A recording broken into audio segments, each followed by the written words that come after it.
Belajar tentang mata pelajaran keterampilan dasar tindakan keperawatan khusus untuk kelas 11 asisten keperawatan di jenjang SMK. Nah, di minggu kemarin jika kita sudah belajar mengenai pemeriksaan fisik, maka kita akan mulai belajar tentang pemeriksaan lainnya. Nah, ini merupakan bagian dari pemeriksaan tanda-tanda vital dan kita akan mulai dari yang paling pertama tentang pengukuran suhu, ya. Jadi ini di KD 3.8 yaitu melakukan pengukuran suhu, ya, dan menerapkan pengukuran suhu. Nah, sahabat cerdas, sebelum memulai pembelajaran kita di saat ini, saya mau mengajak sahabat cerdas semua sebagai insan yang bersyukur, mari kita tundukkan kepala sejenak dan kita berdoa memohon perlindungan serta bersyukur atas keberadaan kita di hari ini. Kita berdoa mulai.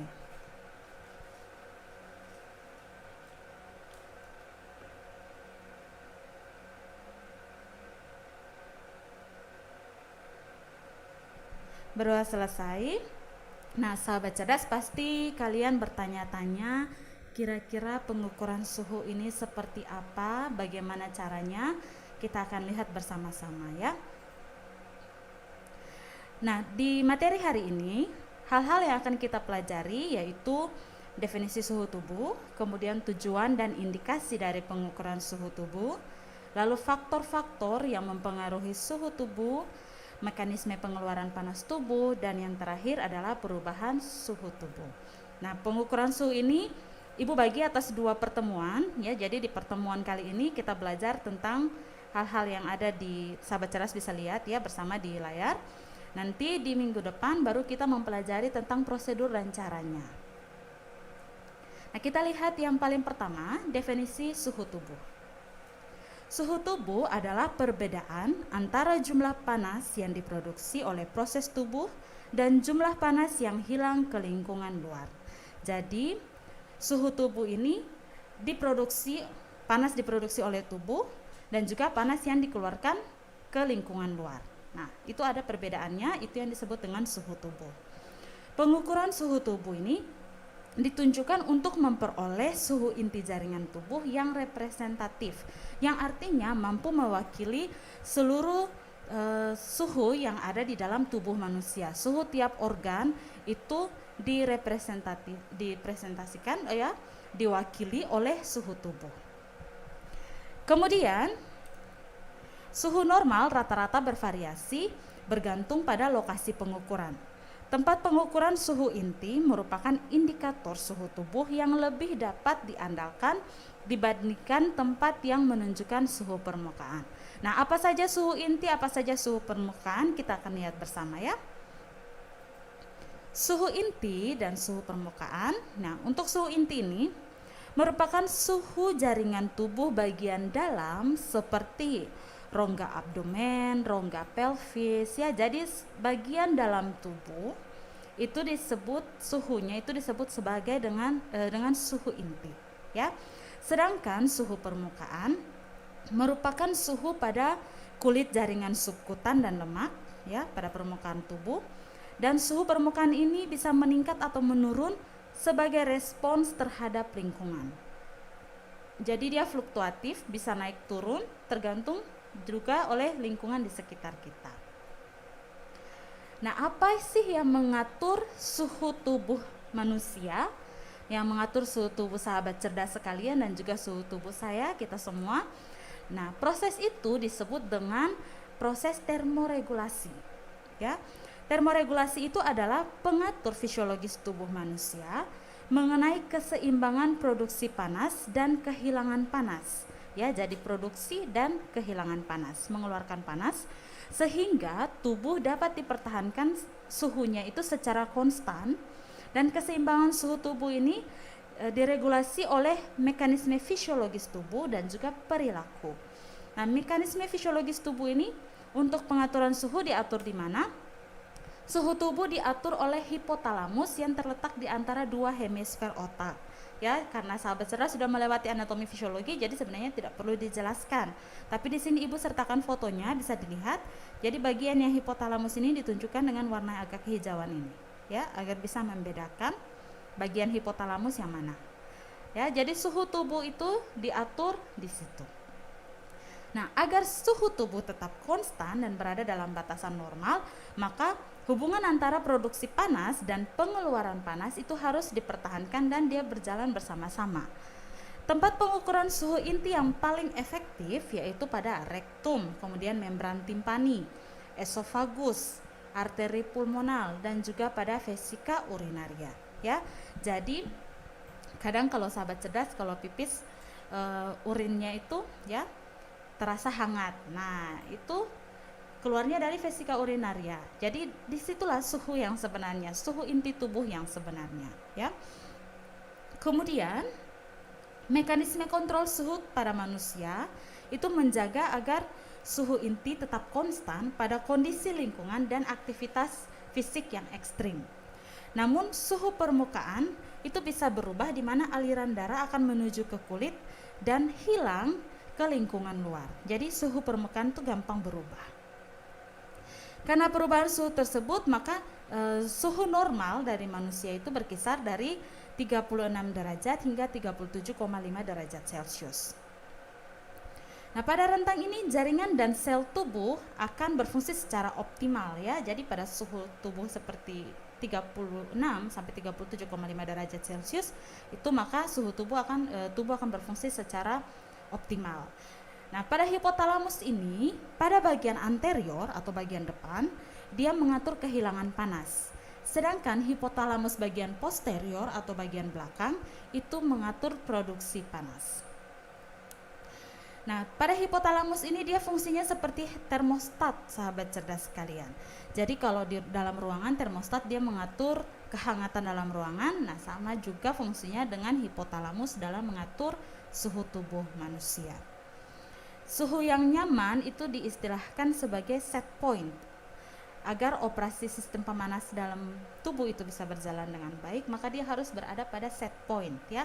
Ibarat di matematika, pada bilangan kita kenal ada 0, kemudian makin ke kanan angkanya makin positif atau makin bertambah, makin ke kiri angkanya makin negatif atau berkurang ya. Jadi set point itu ibarat titik 0. Jadi kalau misalnya tambah suhu berarti tambah panas, tambah ke kanan, atau tambah turun berarti tambah dingin ya. Berarti produksi panasnya berkurang pada hipotalamus. Nah, penurunan suhu lingkungan akan mengaktifkan pemanas tersebut ya. Jadi kalau misalnya di luar panas, maka tubuh akan melakukan proses kehilangan panas. Dia akan meningkatkan kehilangan panas. Jadi panas akan dikeluarkan melalui misalnya keringat ya, kemudian melalui penguapan keringat seperti itu. Nah, kalau misalnya di luar dingin, maka yang berfungsi atau meningkat itu adalah produksi panas. Nah, selanjutnya sistem pengatur suhu tubuh ini terdiri atas tiga bagian, yaitu reseptor pada bagian kulit dan kemudian bagian tubuh lainnya. Jadi seluruh permukaan tubuh itu disebut reseptor ya. Dan kemudian integrator yang terdapat pada hipotalamus, juga efektor sistem yang mengatur produksi panas dan kehilangan panas ini. Reseptor sensori ya paling banyak terdapat pada kulit. Kulit mempunyai lebih banyak reseptor untuk dingin dan hangat dibandingkan reseptor yang terdapat pada organ tubuh lain, contohnya pada lidah, saluran pernafasan maupun organ viscera lainnya. Selain reseptor suhu tubuh yang dimiliki kulit, terdapat reseptor suhu lain, yaitu reseptor pada inti tubuh yang merespon terhadap suhu pada organ tubuh bagian dalam, misalnya viscera abdominal, spinal cord, dan juga lain sebagainya. Termoreseptor di hipotalamus itu lebih sensitif ya, sahabat cerdas, terhadap suhu inti. Jadi bila ada perubahan pada suhu inti, biasanya dia lebih cepat bereaksi, seperti menurunkan produksi panas atau meningkatkan kehilangan panas. Nah, itu bisa diatur oleh hipotalamus. Nah, bila sensitif reseptor panas pada hipotalamus dirangsang oleh efektor sistem dan mengirim sinyal, maka akan terjadi pengeluaran keringat dan vasodilatasi perifer. Vasodilatasi perifer ini adalah pelebaran pembuluh darah perifer atau pembuluh darah tepi.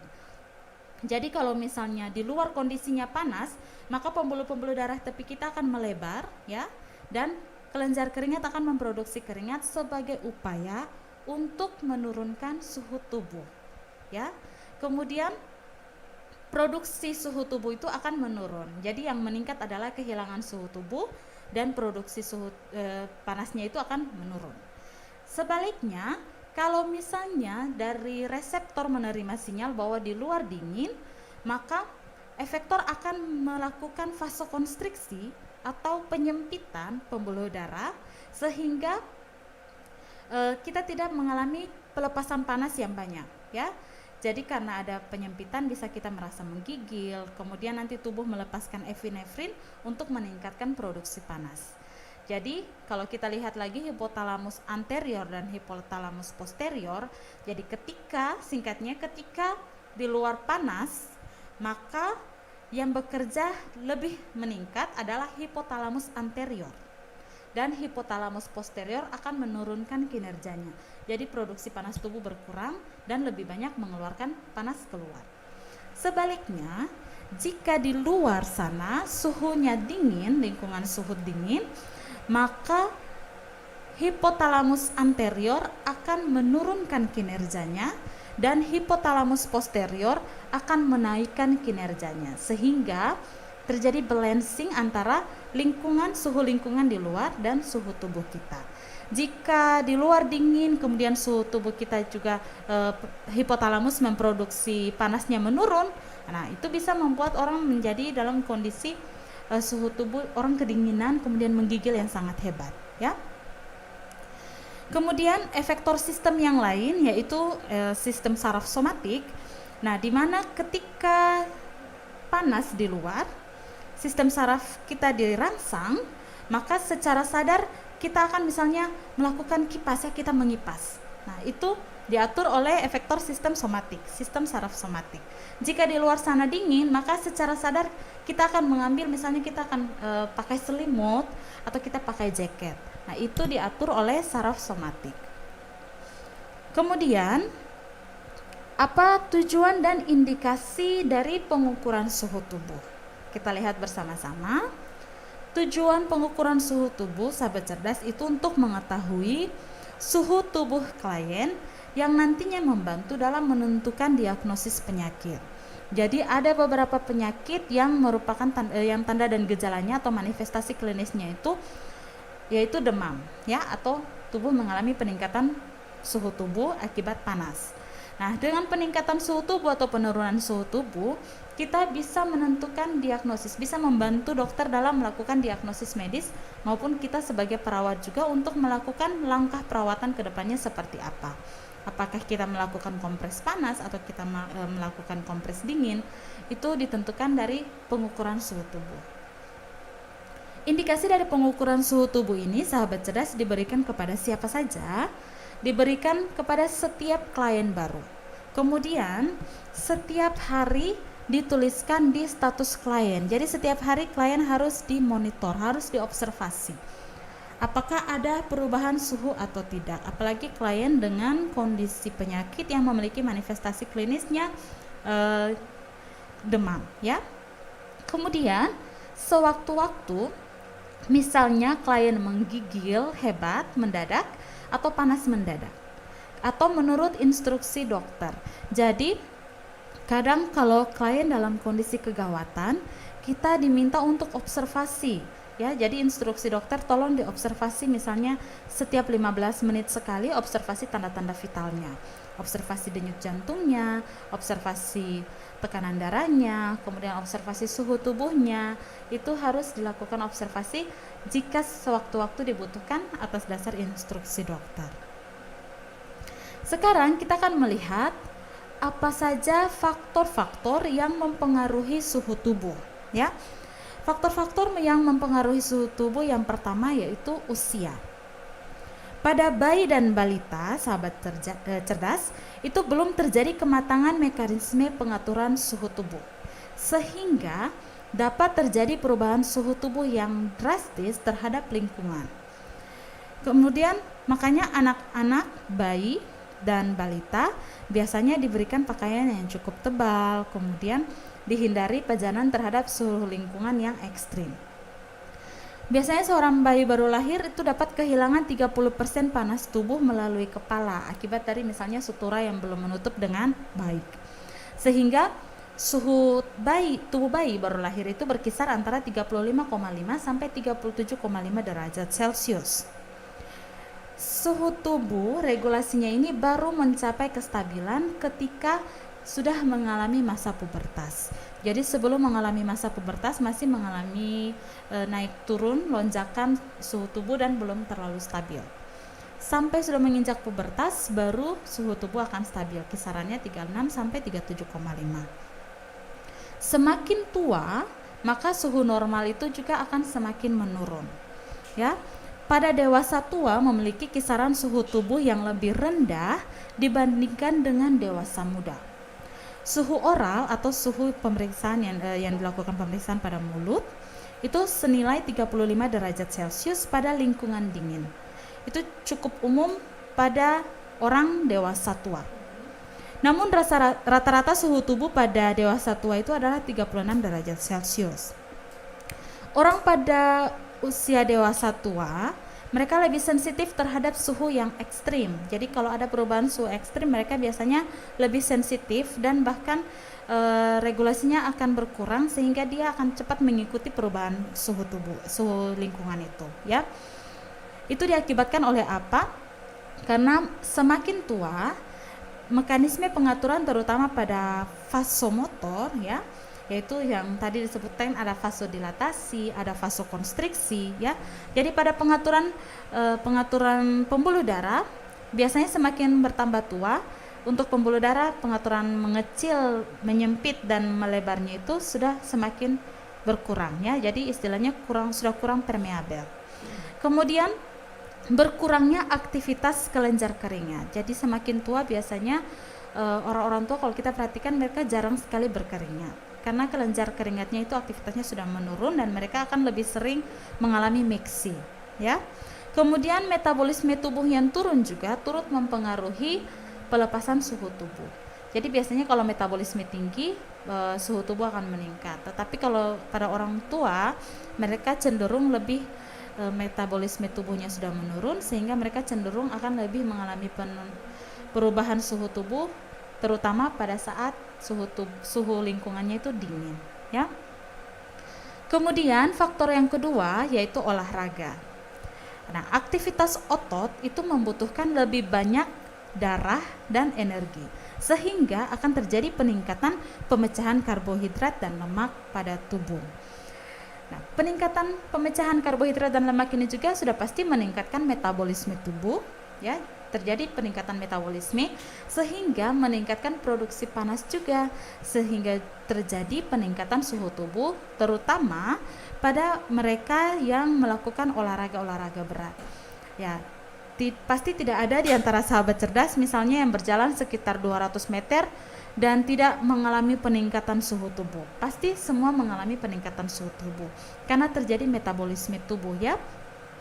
Jadi jika kita olahraga, apalagi olahraga berat yang seperti lari jarak jauh misalnya, itu bisa meningkatkan suhu tubuh sampai 41 derajat Celcius. Jadi kalau kita apalagi yang sudah lama tidak melakukan aktivitas lari, pada saat lari biasanya kita akan cepat merasakan tubuh tiba-tiba berubah menjadi panas, ya.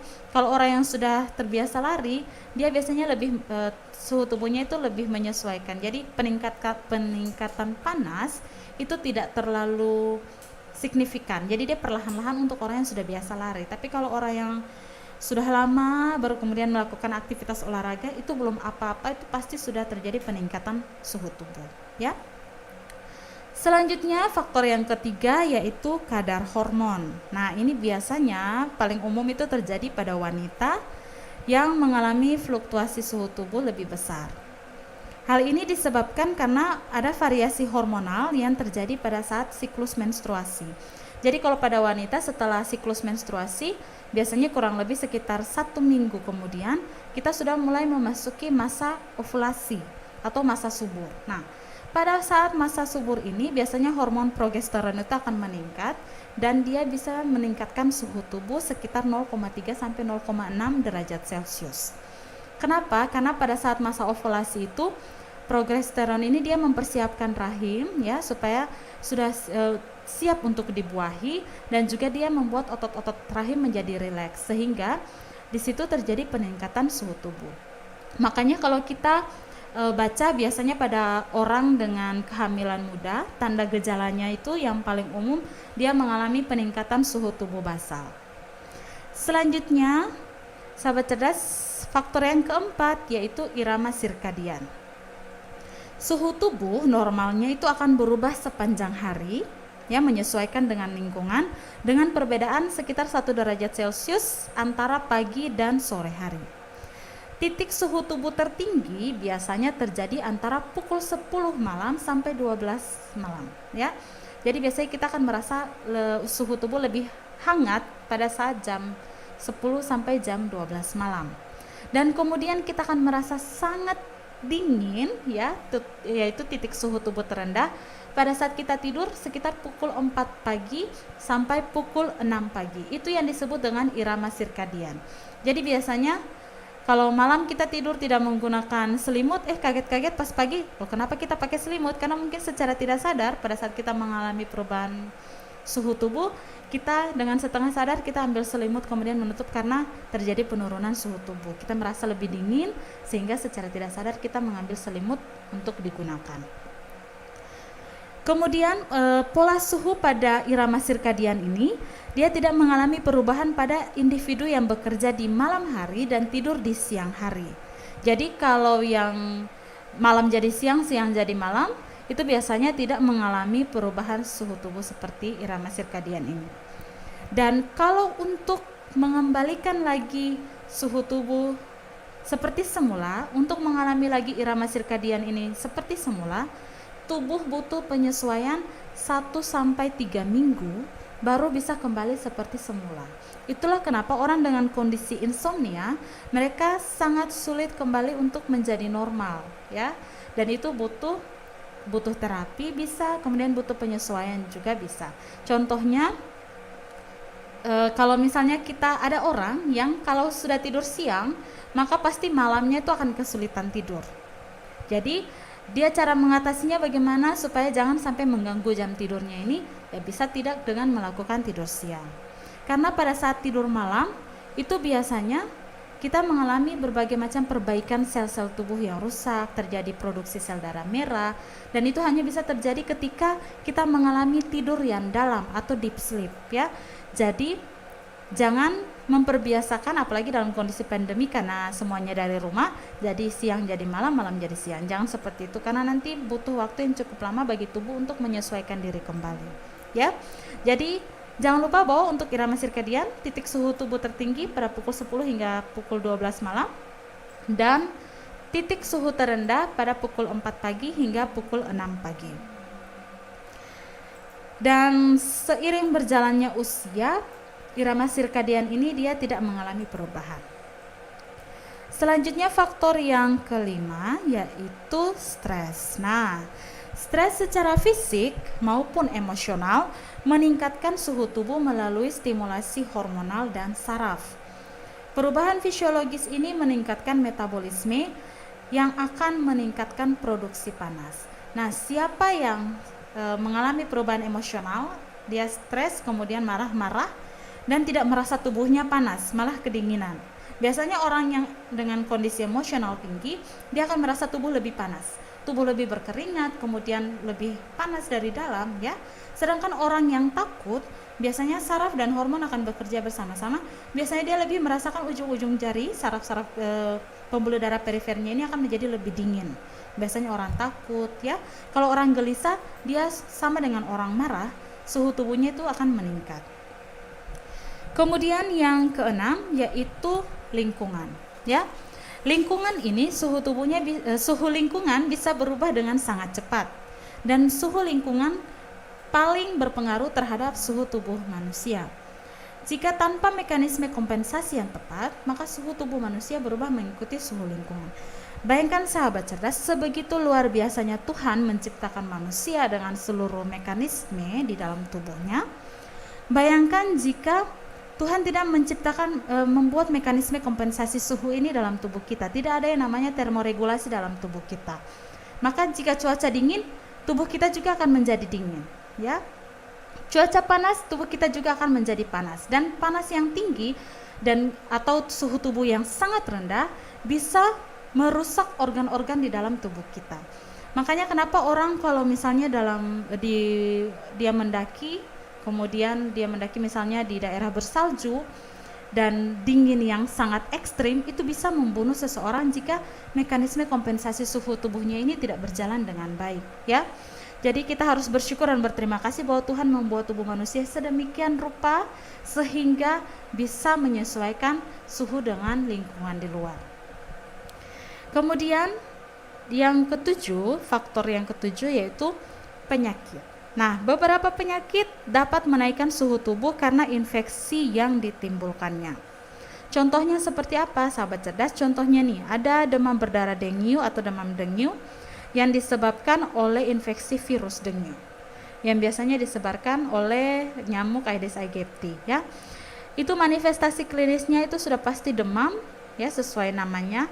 Kemudian ada nyeri otot dan nyeri sendi yang disertai juga dengan leukopenia, ada juga raum, muncul bercak-bercak merah pada kulit, dan kemudian penumpukan cairan di rongga tubuh, ya. Jadi DBD ini bisa menaikkan suhu tubuh seseorang. Kemudian demam tifoid. Demam tifoid juga merupakan suatu penyakit infeksi sistemik yang bersifat akut yang disebabkan oleh Salmonella typhi, ya. Penyakit ini ditandai oleh panas yang berkepanjangan ditopang dengan bakterimea. Kalau sahabat cerdas ingat di materi kemarin kita belajar tentang istilah bakterimea, di mana infeksi bakteri dan bakteri ditemukan pada sampel darah. Jadi di darah sudah ada bakteri yang masuk. Kemudian yang ketiga, kenaikan suhu tubuh itu dipengaruhi juga misalnya oleh demam, ya, atau biasa kita kenal dengan istilah febris. Nah, demam ini juga ada beberapa macam. Ada demam septik di mana suhu badan berangsur naik ke tingkat yang tinggi sekali pada malam hari dan turun kembali ke tingkat di atas normal pada pagi hari. Jadi suhu tubuh meningkat pada malam, pas pagi hari dia menurun sedikit saja dan tidak mencapai normal. Seringkali disertai keluhan menggigil dan berkeringat. Nah, bila demam yang tinggi turun ke tingkat yang normal, itu disebut dengan demam hektik. Demam yang lainnya dinamakan juga demam remiten, yaitu suhu tubuh badan, ya, suhu tubuh itu dapat turun setiap hari tetapi tidak pernah mencapai suhu badan normal. Kemudian untuk kenaikannya pun mungkin mencatat hanya naik sekitar 2 derajat Celcius, tetapi tidak setinggi dengan demam septik yang tadi. Kemudian ada istilah demam intermiten, yaitu suhu tubuh badan ini turun ke tingkat normal selama beberapa jam dalam satu hari, kemudian naik lagi, demam lagi, ya. Kemudian ada yang namanya demam kontinu, yaitu suhu sepanjang hari dia suhunya tidak berbeda jauh, tidak berbeda lebih dari 1 derajat. Jadi misalnya dia naik 40, dia paling turun sekitar 39 derajat, kemudian naik lagi, ya. Selanjutnya ada yang namanya demam siklik, yaitu terjadi kenaikan suhu badan selama beberapa hari yang diikuti oleh beberapa periode bebas demam untuk beberapa hari juga. Jadi misalnya 2 hari demam, 2 hari kemudian agak sedikit turun, ya, panasnya agak sedikit normal, lalu demam lagi. Kemudian itu beberapa jenis untuk demam. Kemudian malaria, ya, kita semua juga tahu malaria disebabkan oleh nyamuk Anopheles, dan daerah endemik untuk malaria itu paling banyak terdapat di Papua. Manifestasi klinisnya juga sama, demam, dan infeksi malaria ini disebabkan oleh parasit yang disebut dengan Plasmodium. Dan untuk infeksi Plasmodium ini tidak hanya pada manusia, tetapi pada binatang seperti burung, reptil, mamalia juga bisa mengalami yang namanya malaria. Dan penyakit-penyakit ini semuanya disebut dengan istilah infeksi. Jadi ketika ada infeksi, maka sudah pasti akan terjadi kenaikan suhu tubuh. Kita lanjutkan, sahabat cerdas. Nah, itu tadi faktor-faktor. Sekarang kita akan mengetahui bagaimana cara tubuh melakukan pengeluaran panas. Kalau misalnya sahabat cerdas masih ingat istilah-istilah ini, pasti kalau pas dibaca atau mendengar, sahabat cerdas pasti akan teringat pelajaran fisika di mana kita belajar tentang kalor atau tentang panas, ya. Panas akan keluar dari tubuh melalui beberapa proses, yaitu Yang pertama proses radiasi, ya. Radiasi ini adalah perpindahan panas dari permukaan suatu objek ke permukaan lain tanpa keduanya bersentuhan. Jadi aliran darah dari organ internal inti membawa panas ke kulit, kemudian ke pembuluh darah permukaan. Jadi nanti akan terjadi vasodilatasi dan vasokonstriksi. Ketika panas dibawa kena ke pembuluh darah, maka akan terjadi vasodilatasi dan dilakukan pelepasan keluar. Panas yang menyebar dari kulit ke setiap objek bisa, jadi kalau misalnya dingin ya, di daerah sini dingin, panas akan merambat. Jadi dia akan mencari daerah yang dingin dan dia akan merambat ke daerah yang dingin itu. Dan sehingga seluruh permukaan tubuh kita akan merasakan panas yang sama, suhu yang sama. Kemudian yang kedua ada konduksi, yaitu transfer panas dari dan melalui kontak langsung antara dua objek. Bisa benda padat, cair, dan gas mengkonduksi panas melalui kontak. Jadi kalau misalnya radiasi tadi tanpa kontak langsung, konduksi ini melalui kontak langsung. Selanjutnya ada juga istilah konveksi, di mana transfer panas itu terjadi melalui gerakan udara, dan panas konveksi ini contohnya seperti kita terpapar kipas angin ya. Kemudian jika kulit lembab maka akan terpapar dengan udara yang bergerak itu lebih cepat. Selanjutnya adalah evaporasi, yaitu transfer energi panas saat cairan berubah menjadi gas. Jadi tubuh kehilangan panas secara kontinu melalui proses evaporasi. Sekitar 600 hingga 900 cc tiap harinya itu terjadi penguapan dari kulit dan paru-paru sehingga kita terjadi kehilangan air dan juga panas. Tubuh menambah evaporasi juga melalui proses perspirasi atau berkeringat. Jadi saat suhu tubuh meningkat, hipotalamus anterior memberikan sinyal kepada kelenjar keringat untuk melepaskan keringat juga melalui saluran kecil pada permukaan kulit. Dan keringat akan mengalami evaporasi sehingga terjadi kehilangan panas. Kalau ibarat untuk kita gambarkan, ya sahabat cerdas bisa lihat di sini.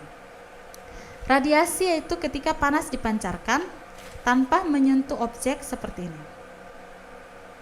Jadi panas bisa berpindah misalnya dari kompor ke panci. Ya, kemudian konduksi ketika kita pegangan panci, nah panas akan merambat melalui benda lain. Jadi kita kontak dulu baru kita merasakan panasnya. Kalau misalnya kita hanya berdiri di samping kompor dan kita merasakan uap-uap panasnya, nah itu radiasi. Sedangkan untuk konveksi, kalau kita lihat biasanya buih-buih air ya dari atas pindah ke bawah, dari atas pindah ke bawah, dari bawah pindah ke atas. Nah itu yang disebut dengan proses konveksi. Jadi terjadi perpindahan. Evaporasi itu yaitu terjadi penguapan itu dari cairan ya, dia berubah menjadi gas ke udara. Nah itu adalah mekanisme pengeluaran panas tubuh. Nah sekarang kita akan lihat tentang perubahan suhu tubuh. Perubahan suhu tubuh di luar rentang normal mempengaruhi set point hipotalamus. Kemudian perubahan ini dapat berhubungan dengan produksi panas yang berlebihan dan produksi panas yang minimal. Sifat perubahan yang mempengaruhi masalah klinis yang dialami oleh klien bisa kita lihat seperti yang pertama demam, ya. Demam merupakan mekanisme pertahanan yang paling penting. Dan demam juga merupakan bentuk pertarungan akibat infeksi karena virus menstimulasi interferon. Jadi ketika ada infeksi seperti yang tadi disampaikan, langsung tubuh merespon melakukan mekanisme pertahanan dengan cara memproduksi panas. Kemudian demam ini terjadi karena mekanisme pengeluaran panas tidak mampu untuk mempertahankan kecepatan pengeluaran kelebihan produksi panas. Jadi jika terjadi ketidakseimbangan maka akan terjadi demam.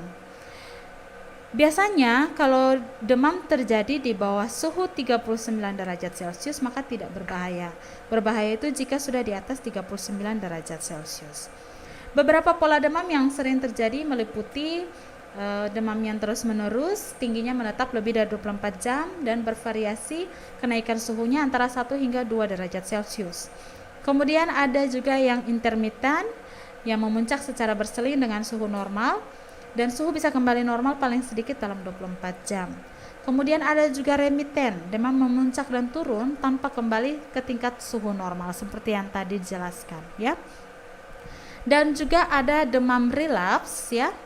Pola relapse yaitu di mana episode demam diselingi dengan tingkat suhu normal, dan episode demam antara demam dan normotermia atau suhu tubuh normal ini dapat memanjang lebih dari 24 jam. Kemudian yang kedua, nah ini paling sering dirasakan mulai dari zaman SD sampai zaman SMA. Beruntungnya 17 Agustus kali ini kalian sepertinya tidak akan mengikuti upacara, jadi tidak akan panas-panasan. Jadi perubahan suhu tubuh yang paling sering terjadi yaitu kelelahan akibat panas. Ini bisa dilihat ekspresinya nih, sangat lelah sekali, sudah tidak tahan ya. Itu yang biasanya kita rasakan ketika kita mengikuti upacara. Nah, kelelahan akibat panas ini terjadi jika terdapat diaforesis atau berkeringat, perspirasi tadi, yang banyak sehingga mengakibatkan kehilangan cairan dan elektrolit yang berlebihan yang disebabkan oleh lingkungan yang panas.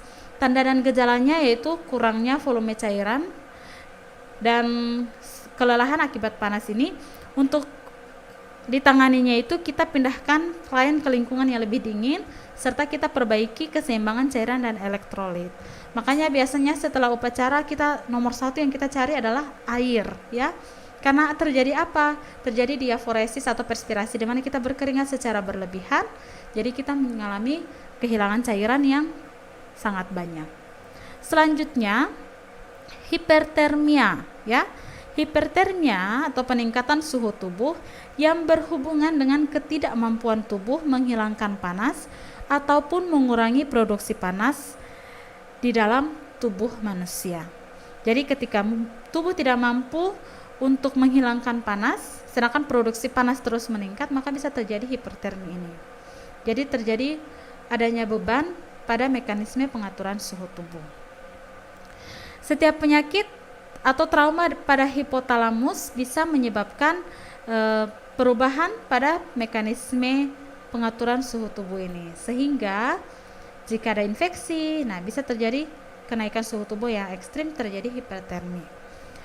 Kemudian ada juga yang namanya hipertermi malignan, di mana itu merupakan kondisi bawaan tubuh tidak mampu mengontrol panas akibat misalnya kita konsumsi obat-obatan anestetik tertentu. Selanjutnya ada heat stroke ya. Heat stroke ini adalah panas yang menekan fungsi hipotalamus akibat dari pajanan yang terlalu lama terhadap matahari atau lingkungan panas dan membebani mekanisme kehilangan. Panas pada tubuh, kondisi ini mengakibatkan heat stroke ya. Jadi kegawatan berbahaya, bahkan bisa mengakibatkan mortalitas atau kematian ya, mortality. Kemudian pasien yang paling beresiko atau klien yang paling beresiko adalah anak-anak, kemudian lansia, penderita penyakit kardiovaskuler, hipotiroid, diabetes atau alkoholisme ya, atau pecandu alkohol. Nah, risiko ini juga terdapat pada individu yang mengkonsumsi obat-obatan tertentu, contohnya obat-obatan diuretik, fenotiazin, kemudian antikolinergik yang berfungsi untuk mengurangi kemampuan tubuh dalam mengurangi panas atau membuang panas ya. Tanda dan gejala seseorang mengalami heat stroke seperti rasa bingung, kemudian haus yang amat sangat, ada juga rasa mual, kramp otot, terjadi gangguan penglihatan, dan juga inkontinensia urin ya, ketidakmampuan tubuh dalam mengontrol pengeluaran urin. Jadi kadang kita bersin atau kita tertawa, itu bisa terjadi miksi dalam jumlah yang sedikit, tiba-tiba urin keluar sedikit. Dan tanda yang paling penting seseorang terkena heat stroke itu adalah kulit yang panas dan kering. Kemudian perubahan suhu yang kelima yaitu hipotermi. Ya, tulisnya hipotermia tapi kita baca hipotermi. Nah, pengeluaran panas akibat pajanan terus-menerus terhadap dingin mempengaruhi kemampuan tubuh untuk memproduksi panas akibat daripada hipotermi. Jadi kalau dari luar kita terus-terusan dingin ya, contoh yang seperti tadi Ibu sampaikan, seseorang mendaki gunung bersalju misalnya, jadi bisa mempengaruhi tubuh sehingga produksi panas itu bisa menjadi menurun secara tiba-tiba ya. Jadi kalau misalnya kita tidak makan ya, kondisi tubuh imunnya menurun, kemudian dapat pajanan terus-menerus terhadap dingin, sehingga bisa menurunkan suhu inti dari tubuh juga dan mengakibatkan yang namanya hipotermia ini. Ketika suhu tubuh turun menjadi 35 derajat Celcius, maka klien akan mengalami gemetar yang tidak terkontrol, hilang ingatan, depresi, dan tidak mampu menilai. Kemudian jika suhu tubuh turun kurang dari 34,4 derajat Celcius, maka frekuensi jantung, pernafasan, dan tekanan darah juga akan menurun. Jika hipotermia terus berlangsung, maka klien akan mengalami disritmia jantung, kehilangan kesadaran, dan tidak responsif terhadap stimulus nyeri. Bahkan dalam kasus hipotermia yang berat, klien dapat menunjukkan tanda klinis yang mirip seperti orang mati. Misalnya tidak ada respons terhadap stimulus dan nadi serta pernafasan yang sangat lemah. Ya, jadi kita bisa lihat contohnya kalau kita beberapa kali menonton Discovery Channel atau mungkin ada film yang pernah menceritakan tentang kondisi seseorang terjebak di gunung bersalju, kita bisa lihat kematian pada pembuluh-pembuluh darah terjadi karena kita dingin yang sangat tinggi, yang sangat ekstrim, sehingga pembuluh-pembuluh darah vasokonstriksi bahkan mati. Jadi bisa dilihat pada ujung-ujung jarinya itu kebiruan bahkan berubah menjadi hitam akibat daripada suhu ekstrim yang dingin. Ya. Jadi demikian untuk perubahan suhu tubuh. Jadi untuk pengukuran tubuh untuk awalnya kita sudah pelajari di hari ini dan dapat kita simpulkan suhu tubuh adalah perbedaan antara jumlah panas yang diproduksi oleh proses tubuh dan jumlah panas yang hilang ke lingkungan luar. Kemudian faktor-faktor yang mempengaruhi suhu tubuh, misalnya usia, olahraga, kadar hormon, irama sirkadian, stres, lingkungan dan penyakit juga turut mempengaruhi kenaikan atau penurunan suhu tubuh. Kemudian cara pengeluaran panas tubuh dengan radiasi, konduksi, konveksi, dan juga evaporasi. Dan perubahan suhu tubuh yang terjadi seperti demam, kemudian kelelahan akibat panas, hipertermi, heat stroke, dan juga hipotermi. Demikian untuk pembelajaran kita di hari ini untuk bagian pertama dari pengukuran suhu. Terima kasih atas perhatian dari sahabat cerdas sekalian.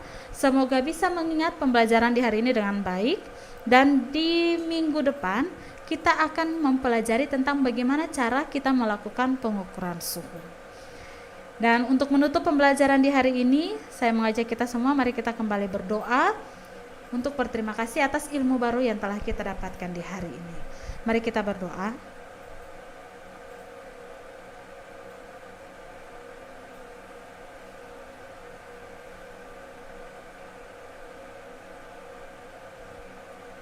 Berdoa selesai. Terima kasih sahabat cerdas, sampai berjumpa di minggu depan, dan saya kembalikan kepada Kakak Eca. Oke sahabat cerdas, makasih juga Ibu Epin yang sudah boleh memberikan pembelajaran di hari ini, khusus temanya tentang pengukuran suhu bagi jurusan asisten keperawatan jenjang SMK. Dan tidak menutup kemungkinan juga untuk pembelajaran ini dilihat oleh siapa saja ya, karena dapat menambah wawasan kita juga tentang pengukuran suhu. Dan seperti janji Ibu Epin, di minggu depan Ibu Epin akan kembali lagi bagi sahabat cerdas semuanya, masih dengan tema yang sama, pengukuran suhu, tapi di minggu depan kita akan langsung pada prakteknya ya Ibu Epin. Oke sahabat cerdas, demikian pembelajarannya. Semoga pembelajaran yang diberikan di hari ini, baik pembelajaran matematika yang merupakan pembelajaran pertama kita bersama dengan Ibu Boya, dan juga pembelajaran yang baru saja selesai, dapat menambah pengetahuan sahabat cerdas semuanya. Dan yang pasti semoga sahabat cerdas semuanya dapat memahami apa yang disampaikan oleh kedua ibu guru terkasih.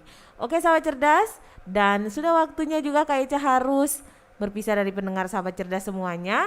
Tapi di esok hari Kak Eca akan kembali lagi bagi sahabat cerdas dalam program yang sama dan waktu yang sama dari jam 10 sampai jam 12 waktu Indonesia Timur. Dan untuk esok hari kita akan belajar untuk pembelajaran jenjang PAUD.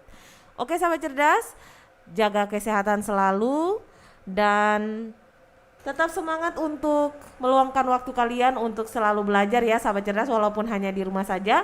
Dan salam alku cerdas, Amato.